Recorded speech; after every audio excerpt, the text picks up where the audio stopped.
Hello, and welcome to Google Partners Connect, broadcasting live from Mountain View, California. We're so glad you've joined us here today. My name is Aaron, and I'm part of the Partners Marketing team here at Google. Today, we have a great lineup of presenters here for you. They're here to tell you about the evolution of measurement in advertising and how AdWords reinvented it as we know it. Then, we'll take a closer look at some tips and strategies you can put into practice with your Google partner to make the most of your advertising budget. But before we get started, here are a few quick things to remember. First, the Google partners in the room can help answer your questions during or after our broadcast, and these folks are the cream of the crop. They've all been certified by Google to help you grow your business online. Next, join us for a live conversation on Twitter by using #PartnersConnect. Send us your photos, videos, aha moments, and of course, questions. We're dedicating the last 10 minutes of our broadcast today to a live Q&A session. Just remember to use #PartnersConnect when you ask. Now, it's my pleasure to turn things over to Jeff Montgomery. He's our Director of Mid-Market Sales in the Americas. He'll walk us through how advertising measurement has evolved and the importance of measuring your campaigns properly. Over to you, Jeff. Thank you, Aaron, and welcome to Partners Connect Live. Let's jump right in. How many phones do you think this billboard sold? 100? 500? 3,000? The billboard is on 7th Avenue South in New York. Thousands of people are walking and riding by every day. Any guess actually would be inaccurate. We'll actually never know for sure. The billboard is a classic example of traditional advertising. Radio, print, television, they'd never been easy to measure. While companies saw increases in people coming into their stores and saw increases in sales, they kind of had to have just faith that it was a good investment. As John Wanamaker said, "Half of my advertising is wasted, I just don't know which half." This was the status quo for a very long time. Then the web was born, digital emerged, and consumers embraced the internet. Online ads came forth. They were highly effective. Advertisers knew that what their ROI was. It promised accurate ROI as a benefit. So for the first time ever, we knew exactly what the effect of our advertising had. We knew that digital was effective because we could measure it accurately. And we also knew how digital compared. So more ad dollars started moving to the web, as you know. This was light years ahead of traditional media.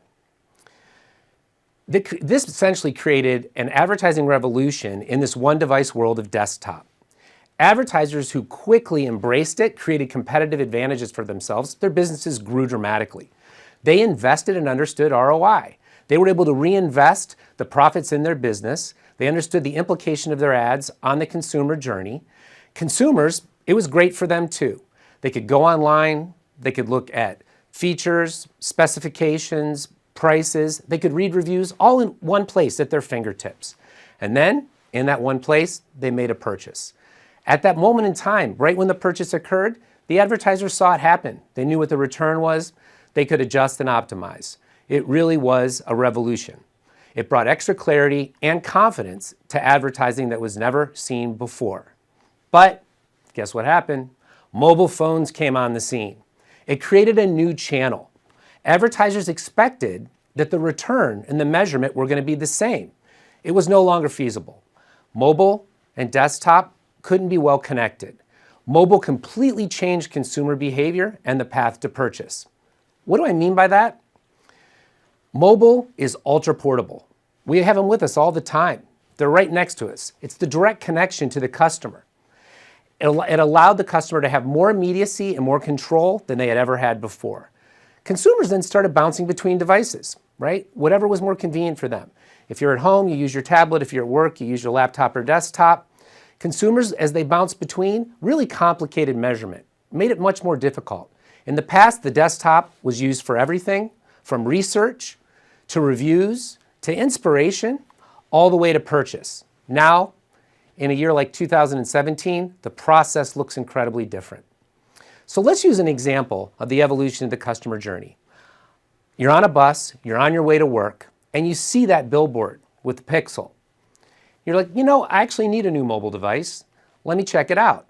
Now, this moment when you decide to pick up your mobile device and begin to make an educated decision about what you want to do could start in many different ways. I could say, what are the best rated smartphones? How does Google Assistant work? How great is the camera on Pixel? Then I get to the office, Mobile is in my pocket, and I steal a few minutes during lunch, and I go on my laptop, do a little bit more research, compare the Pixel to other devices, but I couldn't complete the transaction. It's a pretty big decision. I get home in the evening, and I go directly to the Pixel website, because when I was driving home, you know what? I'm going to try the Pixel. I've read good things. And so I go direct to their website, and I make the purchase. This is a new type of conversion. This went across screens and channels. Now, advertisers need to connect the dots. These are called micro moments, and they have complicated the customer journey. People purchase across screens. 90% of people say that they go from one device to another every single day. I'm certain that most of you do. Digital also is the connective tissue between the online world and the offline world. It drives people in store. People now, when they go into a store, they have a pretty good idea of what they want, right? They've got the information at their fingertips. They have access to the world's information right on their digital device. Now, traditional ways of buying and learning from about a purchase and making that decision, such as a phone, it's still incredibly important. 30 billion calls were generated by search in 2013. 30 billion. Now, as consumers move seamlessly across devices, we need to consider the role that each of the devices plays along the path. I'm going to share with you 3 tips that will help you to connect the dots between these micro moments. Tip number 1, you got to measure across screens. 40% of people who research on the smartphone end up purchasing on the desktop. 90%, as I said, they're moving back and forth. Mobile is where they're starting in most instances, and then they're finishing on the desktop. Even if the sale doesn't happen on a mobile device, it's often starting. It's the direct connection. Also, mobile is where you're really going to get the engagement and the discovery, as I had mentioned, and then you complete that transaction someplace else. Consumers may also use the mobile device, right, using voice search to very quickly find directions to your business or to call. It's super simple. Find a auto repair shop near me, click a button, and I'm connected. These are must-measure moments. In fact, almost $1 trillion in US retail sales were influenced by the mobile device last year alone. That's 1 trillion with a T. Tip number 2, you got to measure across channels. When people use mobile search to make a decision, they are 75% more likely to visit a store, right? You can see where mobile has become that connection between the offline world and the online world. 90% of people are more likely to call to make a purchase, and 51% are more likely to make a purchase in general when they start on the mobile device. Those are pretty powerful statistics. Lastly, as I mentioned, don't forget the mobile calls. 30 billion calls were generated by search in 2013. That is a massive, there's been a massive increase, and in 2018, it's expected that 73 billion calls to businesses will be generated. Now, why is that? Well, first of all, mobile phone calls are incredibly important when you're looking at a high consideration purchase, right? Something that you're less comfortable with. Let's say insurance, let's say credit cards, or doing business with a business that you're less familiar with. So when you work with your partners that are in the rooms with you, just make sure that the mobile call is getting full or partial credit for these conversions. That includes clicks that go from the mobile phone call to your website or any kind of call to your business. A mobile call is a mobile conversion. Now, this may sound a bit complicated to track, and it can be. But Google has built a suite of tools, and you have the partners in the room with you to help understand the impact these individual micro moments have in a single place. It all lives within AdWords. There are 2 tools that I really want to spend time on in AdWords. One is cross-device conversions. We talked about the micro moments and stitching them together, and then also attribution models within cross-device. Let's dive into these a bit deeper. Let's start with cross-device conversions, tying these micro moments together across devices. What is a cross-device conversion? It's a feature that helps you to understand how each of these micro moments can assist one another along the path to conversion. You might be wondering how we do it. Well, Google has a number of products that consumers love to use that have billions of users, like Chrome, Google Search, Maps, YouTube, and Gmail. We're able to see how consumers move across screens. And what we're able to do is take that intelligence within AdWords and help you to understand the impact of your own campaigns. Then there's attribution modeling, and this is the secret sauce. What is it? It helps us to assign value to each micro moment. Is it when I was in the car and I first started to think about buying the Pixel, or was it when I was at lunch and I used the desktop, or was it at home and on the tablet? Each of these has a value. What AdWords and attribution modeling can do is it can help you to invest smarter and understand the full impact of your ads. And we'll give credit where it's due. There are three key takeaways to remember, and these are three things that you should discuss with the partners. Mobile broke measurement as we know it. The desktop was super simple, and now we've adjusted and we've got the tools to do it. We now know consumers purchase across channels and screens, and we have to weave these micro moments together. Second, cross-device conversion and attribution models are the critical tools for understanding, measurement, and return. Lastly, work with your partner to gain a holistic view of how mobile affects your business. It is the first impression that you make with a customer. It's usually your mobile site and your mobile experience. Now, we're not just here to talk about marketing campaigns. We're here to talk about your primary business objective. Every single person in the room has something that they want to attain in 2017. Why are we dedicating an entire presentation to measurement? It's not the sexiest topic. Why?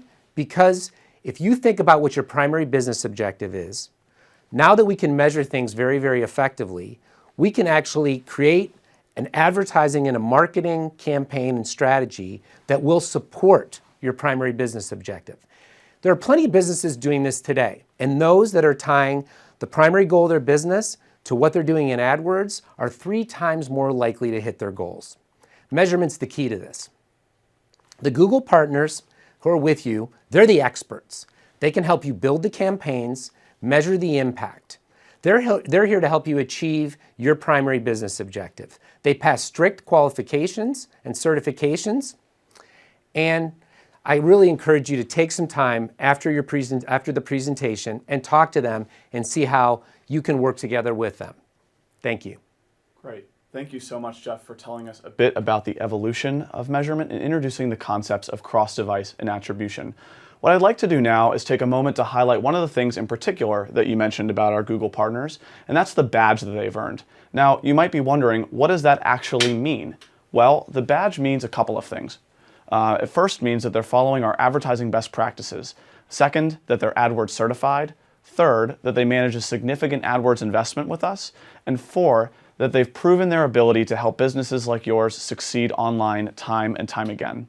We firmly believe that our partners are qualified to help you with your advertising, which is why we've awarded them with this badge and let them host these events.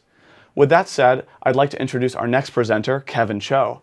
Kevin Cho is one of our product experts here at Google, and he'll spend some time diving deeper into measurement and attribution, including some tips and strategies that you can implement with your partners. The floor is all yours, Kevin. Thanks for the introduction, Aaron. I want to start with a quick recap. As Jeff mentioned, because of mobile, the customer journey has changed dramatically, and we need to think differently about the way we're measuring our campaigns. Namely, we need to measure across screens to account for the role of mobile, even if that's the final purchase. Even if the final purchase doesn't happen on a mobile device, we need to measure across channels, taking into account other valuable actions like in-store visits.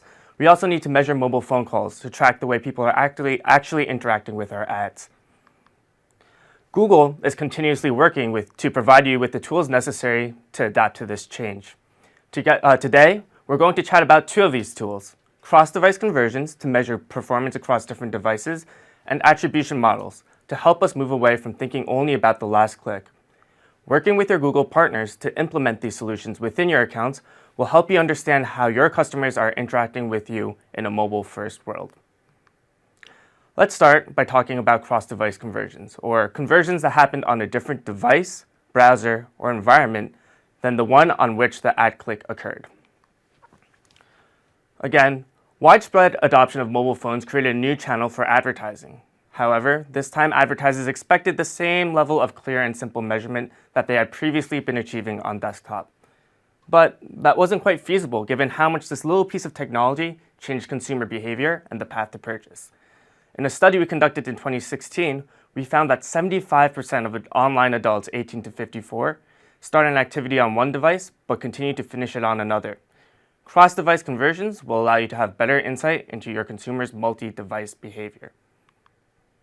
Let's return to the example of how we might purchase a Google Pixel. Today, we might be taking a bus home and see that billboard of that new Pixel and decide to search for it on a mobile device just to learn a little bit more about it.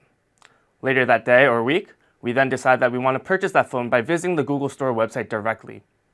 Let's take a look at how we would measure this particular purchase path. Traditionally, because that last interaction before the purchase did not come through an ad click, we wouldn't have given any credit to our ad campaigns. However, we inherently know that the search on mobile was valuable and influenced the decision to purchase. By looking at cross-device conversions, we're able to give conversion credit to clicks that we weren't previously accounting for, ultimately giving us a more accurate picture of multi-device consumer behavior. As Jeff mentioned, although no measurement tool can give you 100% accuracy in their measurement of multi-device behavior, Google is uniquely positioned to provide you the most precise picture of the value your digital advertising is created. Google has 7 products with over 1 billion signed-in users, meaning we're present at every point of the customer journey. We're uniquely poised to provide the most holistic view of your consumer's purchasing path. Specifically, only 3 to 4 companies in the world have similarly sized signed-in user bases. With signed-in users, we'll have 100% confidence on our cross-device conversions. Additionally, by combining a custom algorithm made specifically for your account with this cross-device data, we'll be able to extrapolate the amount of conversions you're receiving from non-signed-in users with a 95% confidence interval. That's the same level of statistical significance required for scientific research papers. In conclusion, measuring multi-device behavior is vital for you to understand your customers in 2017. Work with your Google partners to make sure you've enabled conversion tracking across your devices, are promoting all useful touchpoints in the purchase path, including calls, in-store visits, and app downloads, and ultimately optimize your campaigns based off of this data to deliver the maximum ROI from your digital ad spend. Now that we've discussed cross-device conversions, let's move on to attribution modeling. Mobile has created not only searches between multiple devices, but oftentimes has also lengthened the amount of touchpoints consumers make before making the purchase. We need to make sure that we're valuing all of those touchpoints when we think about our consumers in 2017. Before hopping into an example, I'll use an analogy to illustrate this point. Let's say you've just won an Oscar and are about to give your acceptance speech. Last click attribution would be the equivalent to only thanking your director in that speech, the last person who helped you win that award. You neglect to recognize your parents, your friends, your agent, and whoever else helped you in that long process it took to get you to the point where you are today. I think we can all agree that this isn't the most accurate representation of what got you on that stage. Now, if we go ahead and bring our discussion back to the world of digital advertising, let's say you set out to buy a gift for somebody and search for these terms on your path to purchase. First, you search for great tech gifts, and then after doing a little more research, you then search for highly rated tablets. Finally, you search for a Nexus 9 tablet right before converting, or in this case, purchasing a Nexus tablet. With a last-click attribution model, we'd only be crediting the keyword Nexus 9 tablet with conversions, neglecting the impact made by other keywords during that customer journey. By switching our attribution model, we can assign fractional credit to the different touchpoints. In this particular example with the position-based model, we'd assign more credit to your first and last touchpoints, perhaps your parent and your agent if we are thinking back to the Oscar example. Also note that the total amount of conversions we're reporting has not changed. All we've changed is what touchpoints we're assigning some credit to. And so far, this all sounds great. However, we realize that this can be a daunting change. Last-click attribution has been the status quo since the inception of digital advertising, and there's understandable hesitancy on how to go about addressing this change. AdWords attribution modeling is designed to make this change as easy as possible. First, actually making the changes within your account are very simple. We simply need to choose the preferred attribution model on each of our conversion actions.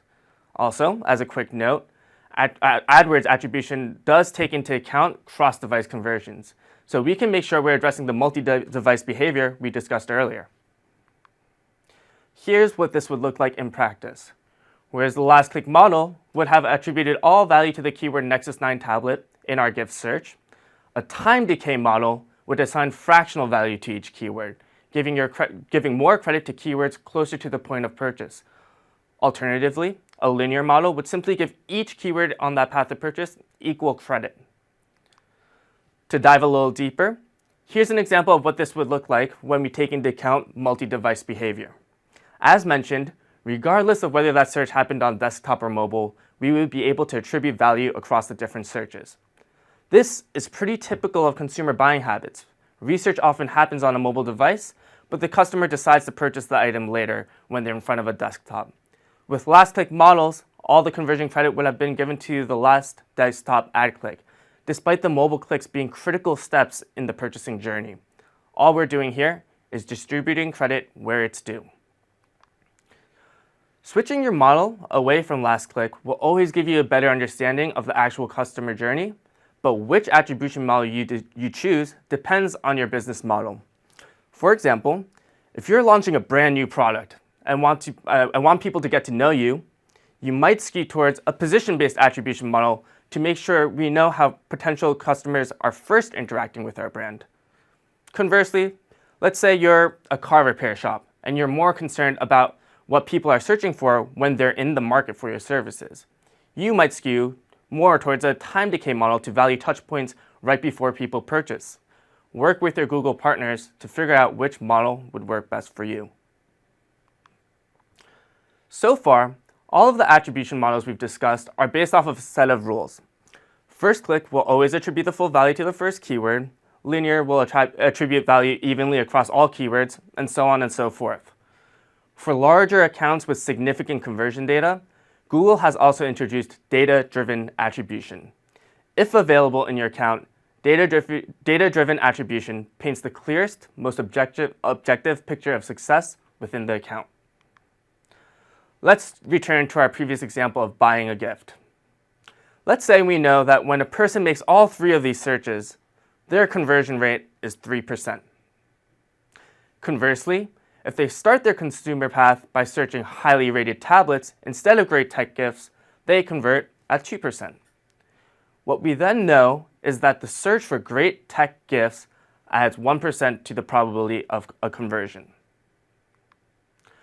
By applying this sort of logic to hundreds or thousands of customer journeys, our algorithms can paint a more accurate picture about what's most effective in your advertising campaigns. Data-driven attribution looks both at converting journeys and non-converting journeys, ultimately calculating the actual contribution of each keyword in your account and optimizing for the best performing ones across the conversion path. The attribution model will allocate conversion credit based on each keyword's incremental contribution towards conversions. Whatever the attribution model, moving away from last click attribution is fundamental for you to succeed in a multi-device, multi-channel consumer journey. Work with your Google partners to figure out which attribution model is right for you. You'll be able to see the data for each attribution model before you choose your model. And you can choose different models for each of your conversion types. Thank you all for your time, and now I'll hand it back over to Aaron. Great. Thank you so much, Kevin. It's really amazing to see the impact that measuring and attributing your campaigns properly can have. For our last few minutes, I'd like to switch gears and host a live Q&A session here with our presenters. We've been keeping an eye on the questions that you've asked through Twitter, and now we'll take some time to answer as many of those as we can. So let's go ahead and get started. The first question here is from Mike in Texas. He asked, what are the minimum requirements for data-driven attribution? You mentioned you have to have a large account, but how large? Yeah, so specifically within the account, we would need 800 conversions and 20,000 clicks. So it is quite a bit of data, but it's that level of data that really gives us the confidence that our attribution model will be accurate. Okay, great. Thanks for the context there. For sure. Next, we have a question from Rhonda in Washington. She asked, how long will it take to see results from a new attribution model in my conversion columns? Sure. So this really depends on your specific business, right? So it really depends on how long it takes somebody to make a purchase after they make that first click. So typically, most businesses, we see kind of a 3 to 5 day window being that normal period that you want to let it run before taking a look at your results. That being said, there are definitely businesses with longer sales cycles, and for those type of clients or those type of accounts, you want to have a longer period of time to test. That makes a lot of sense. Sure. Our next question comes from Lucas in Seattle. Lucas asked, how long is the look-back window for estimated cross-device conversions? Sure. So as a default, we have a 30-day look-back window, which means we'll look back for a period of 30 days to see whether that click led to a conversion.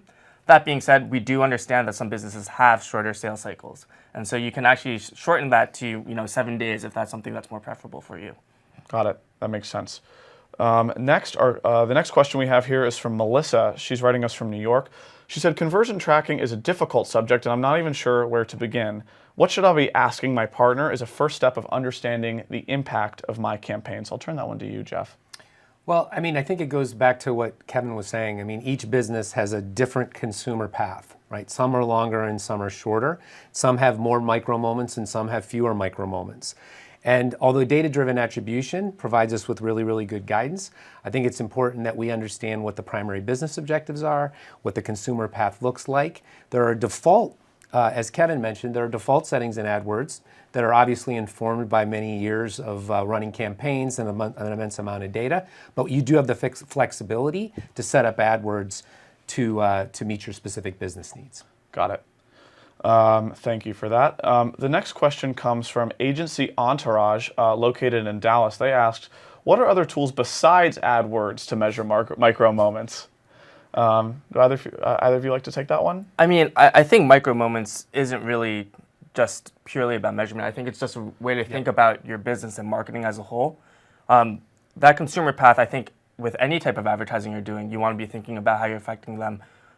This can be across other digital platforms, but also if you're thinking about traditional media, you should be thinking about what type of actions they're doing while they're consuming that media. For example, if somebody is watching an ad on TV, they might search for you on a mobile device. That is something we consider a micro moment and something we want to be cognizant of. Yeah, and I'll add, that's right, Kevin. I'll add that, there, as you mentioned in your presentation, there are only a few companies that actually have the scale to get the data set so that we can understand cross-device conversions and attribution, because it requires a big data set to do it with confidence. As you talked about marrying traditional and digital, there are lots of companies out there that are providing systems that can be somewhat customized for your needs. There are software as a service. Google has one with Attribution 360, and there are many others out there. Traditional media mix modeling still exists, and now taking traditional media mix modeling and measuring what happens with digital, you can get a clear picture across your entire marketing investment, unlike what we've ever seen before. Great, and that actually ties in nicely to another question that we just received, and that is Adam from Utah asked, how does measurement help companies that don't sell online at all? That's a great question, Adam. And this, having worked with companies that, they're really consumer goods that are sold through other channels. I'm actually visiting one next week, and one of the challenges that we're trying to help them with is how can they measure through their channel partners? Well, first and foremost, you still need to be there for the micro moments. If you have a co-op relationship with those retailers, that's one way to tie those investments to the purchases that happen within their systems, whether it's a big traditional plus digital attribution system or things that they're working that are just digital only. I would highly recommend that you also, whenever you're selling through channels, have a very open relationship to see the impact that investments that you're making that may not happen within your co-op relationship with them. Whatever investments you're making in digital, ask them for the means to have sales data through your stores or through their stores or through the different channels that they have. One way to see the lift, and I've done this a few times with advertisers, is to run a market test. Run digital in some markets and don't run digital in other markets, and then compare the sales lift. I would highly encourage you to work with someone that's done it before, because you have to make sure that you're making the right level investment, that you're engaging with enough customers so that you'll actually get the read. But this is a proven practice in advertising. I'd also love to just note that, and a quick plug for another Google product, we have some online to offline measurement solutions as well. And so we know a lot of people are trying to drive people into stores or, let's say a barbershop, trying to drive them in there, and that purchase might not necessarily happen online. We are working on making sure that we can track things like store visits using data from your mobile device again. And so while there are definitely a lot of different channels that we can be thinking about when we go about measuring, there are other tools within the Google ecosystem as well to help you with your other measurement goals as well. And it is, as we mentioned in the presentation, it's really tied to the mobile device. Exactly. The mobile device is connecting what's happening online within the store, and there are technologies that can show that if somebody clicked on a Google search ad, that they did visit the store within a particular time period. That's amazing. Yeah, it is. It is pretty amazing considering what we talked about with traditional advertising and not knowing what drove folks into store and ultimately to purchase. We've come a long way. It sure sounds like we have. The next question that we have here is from Garrick in Birmingham. He asked, how does attribution affect my keyword selection? Sure. So I think with keywords, and one of the benefits of AdWords overall is that you're constantly A/B testing. If anything, I think you guys should probably be going through the same process and trying to test out new and different keywords. What attribution modeling will help you with is finding out whether those keywords are effective or not. One classic example that I like to talk about is the difference between branded and non-branded keywords. A lot of times you'll see better performance with branded keywords just because it's indicative of somebody who's further along that purchasing path. What is a branded keyword for those folks who don't know? For sure. So for Google, if we were to say the Nexus 9 tablet, a Nexus 9 tablet would be that branded keyword, as opposed to great tech gifts. That's a non-branded keyword that you might still want to run on. By having that attribution models in place, we'll have a better idea of whether that great tech gifts keyword is actually providing value for our digital marketing campaigns. That makes a lot of sense. Okay, a couple more questions here. The next one is from the Reister agency. They asked, can you elaborate on what click-to-call measurement is? Does that affect VoIP or voice over IP? Would you like to take that one, perhaps? Sure. I'm frankly not a call expert, so this is another thing that you might want to circle back with your Google partners with. But in terms of click-to-call measurement, especially on the mobile side of things, if you look at the ad format, especially for Google, you'll be able to actually click on a button just to call people. And this is because we looked at the way people actually interact with mobile ads and the way they interact with mobile devices, and they don't always necessarily want to go to a website. So click-to-call is a way for us to measure the amount of people who are actually clicking that click-to-call button as opposed to visiting a website or inputting a number somewhere else. And if you do happen to work with, maybe this was the genesis of this question, work with a phone provider that routing calls into a call center, we have worked with some of these providers. There's data there in terms of what close rates are and how long people have been on the phone, helping to educate the person on the line about the product. So there is data there. That can be married outside of the AdWords system, but we also have created a mechanism where in some cases, depending on your provider, that can be included within Google Analytics, for instance. So there are ways to do it. It's not as turnkey as what Kevin was talking about. It's really easy if it all goes through the AdWords system, but for those that have invested in a call center, there are mechanisms by which you can do this. Okay, that makes sense. We have time for one more question here. That is, what are some good tips on picking the right attribution model? Is linear a good place to start? Can I change it later on? Where do I begin here? I'll start and then Kevin can add to this. I'll tell you a story. I met with the CMO of a solar panel company, and he was an AdWords expert, and sitting down with him, and solar panels, very high consideration purchase, and we sat down, and he didn't have quite enough conversions for data-driven. It's a relatively new company. They're really just getting their marketing strategy in place, and we talked about it, and he said, when I think about it, I don't necessarily want to go completely last click. That doesn't make any sense because it's high consideration. First click certainly doesn't make sense. And what we have is what's called time decay. And time decay is actually a pretty logical way because there's not a ton of risk. And it actually can be a good thing to do for a short period of time, let's say 30 or 60 days, and just see the impact that it has. If you have data-driven attribution, you can't argue with the data. It'll provide really, really good guidance for you. If it's selecting between the models that you can, independently make a choice on, I'd encourage you to get together with your Google partners, really understand the micro moments and the path to purchase, and then pick one and, have the philosophy that you want to test, learn, and iterate. Right. Does that make sense, Kevin? Absolutely. I definitely echo that sentiment, Jeff. It really just depends on what your business goals are and what the business goals are for that particular conversion action. So when you're looking at a business, you can look at the business overall, but there are also, some conversion actions, maybe calls you want to be, have some more focus on things that happen closer to the purchase. Maybe there are other more brand-focused conversion actions that might make sense to have a different conversion action.